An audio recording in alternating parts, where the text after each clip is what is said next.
So don't get demotivated. ఇంకొక నోటిఫికేషన్కి apply చేయాలి.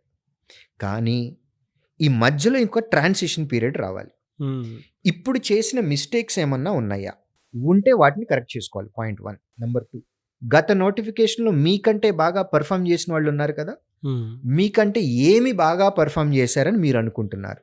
ఒక ఎక్స్పర్ట్ని కలుసు, గైడెన్స్ తీసుకొని, సజెషన్స్ తీసుకొని, మిమ్మల్ని ఇంకా ఇంప్రూవ్ చేసుకోవటానికి మీరు ఏం ఎఫర్ట్ పెట్టాలి.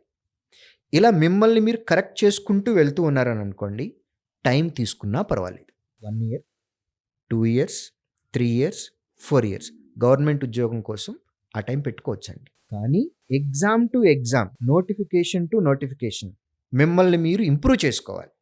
ఒకవేళ ఆ ఇంప్రూవ్మెంట్ మీలో లేకుండా జస్ట్ గుడ్డెద్దు చేలో పడ్డట్టుగా మనం అలా ప్రిపేర్ అవుతూ ఉన్నాం. పొద్దున్నే లేస్తున్నాము, తింటున్నాము, ఆఫీస్కి వచ్చాము, ఇన్స్టిట్యూట్కి వచ్చాము, ప్రిపేర్ అయ్యాము, మార్క్ చేసాము. So end of the day మనకి ఏ ఇంప్రూవ్మెంట్ లేకుండా అలా అని ప్రిపేర్ అవుతున్నాము అని అంటే, remember, you are wasting your valuable time and you are wasting your parents money, not your money. In a way you are harming your entire family by wasting their money. So మిమ్మల్ని మీరు improve చేసుకుంటూ వెళ్తూ ఉన్నారు అని అంటే time తీసుకోవచ్చండి, డెఫినెట్గా problem లేదు. ఎందుకంటే ఆపర్చునిటీస్ బ్రహ్మాండంగా ఉన్నాయి. ఇంప్రూవ్మెంట్ ఉంది అని అనుకుంటే ఇవాళ కాకపోయినా నెక్స్ట్ ఇయర్ అయినా కానీ ఉద్యోగం వచ్చే ఛాన్స్ ఉంది.